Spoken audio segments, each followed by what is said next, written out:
So we are seeing a bit of an increase in calls related to customers running out of gas on the side of the road. All right. Go ahead, sorry. The national average per gallon, $4.98, down slightly, but still pretty high compared to just a few months ago.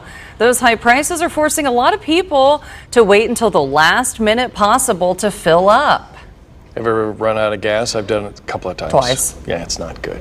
One time I was on a moped, so I was even more visibly a dork. It happens. Yeah. AAA is reporting a higher number of calls of drivers running out of gas on the side of the road, but how does that affect your vehicle? Lindsay Stone joins us live on the northwest side of Indy with some tips on saving fuel and keeping your vehicle in good shape to try to extend the time between fill-ups. Good morning, Lindsay.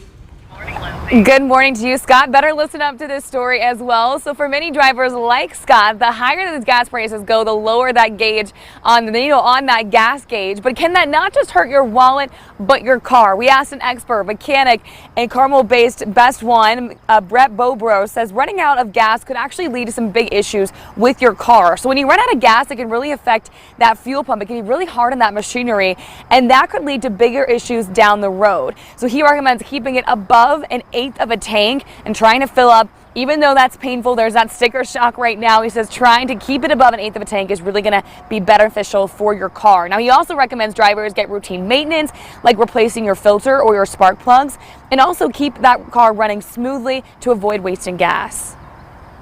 You should be checking your air pressures once a month, and you should be getting your oil changed every 3,000 to 5,000 miles, depending on your manufacturer's scheduled maintenance.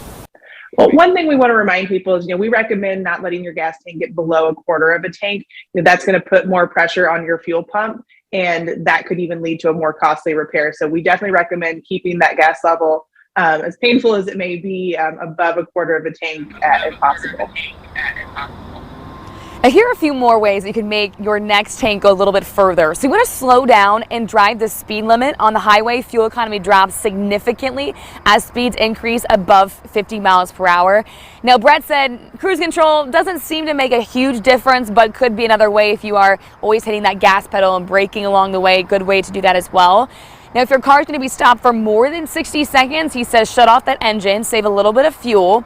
And if you're driving in town, adjust the speed to try to time those traffic lights. This kind of reduces that repeated braking and acceleration I just mentioned. Also, I don't know about you, but my dad and I used to play a game as a kid about trying to not have to stop at red lights. So it could be a little bit fun there too.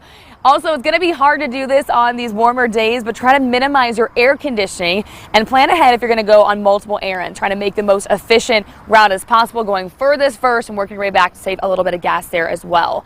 Now, Brett also says make sure those tires are properly inflated. That really is critical. And also, take a lot of that weight out of your car. So if you have stuff weighing down your trunk, it's just a better idea to take it out of the trunk so that you're able to drive a little bit more efficiently. We'll have all of these tips on our website so you can learn a little bit more. Just head to fox59.com. For now on the northwest side, Lindsay Stone, Fox 59 News.